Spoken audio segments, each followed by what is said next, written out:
আঙুল কেটে দিলে তো? ছাড়ো, তুমি তো বটি ছাড়া কাটতে পারো না। ছুরিটা আমার হাতে দাও। কি সর্বনাশ! এবার কি হবে ছোট, কি হবে এবার? বাবু সত্যিটা জানতে পারলে ও তো সহ্য করতে পারবে না, পারবে না সহ্য করতে। এমনিতেই ও হয়তো বড় বৌমাকে বার করে দিত, তার উপর আসল কথাটা জানতে পারলে। হ্যালো, যার বেরিয়ে যাওয়ার সে ঘরে রইলো, তুমি বেরিয়ে গেলে। সরি, তোমায় তুমি বলে ফেললাম। আমি আমার আপনিটা একদম কন্টিনিউ করতে পারি। বাচ্চাটার জন্য আটকে যাচ্ছে তোরে, নইলে আজই ওকে। বাচ্চাটা তোমার, তুমি শিওর?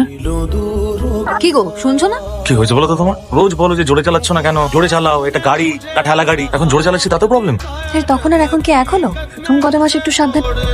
প্রথম কটা মাস মানে? আচ্ছা তুমি স্পিড কমাও, নাহলে বলবো। আচ্ছা ঠিক আছে, এবার তো বলো। কত প্ল্যান করে ভেবেছিলাম যে দুজনে একসঙ্গে লাঞ্চ করবো, করতে গিয়ে তোমায় খবরটা দেবো না, সবকিছু বানচাল করে দিলে। কি খবর? Someone is coming.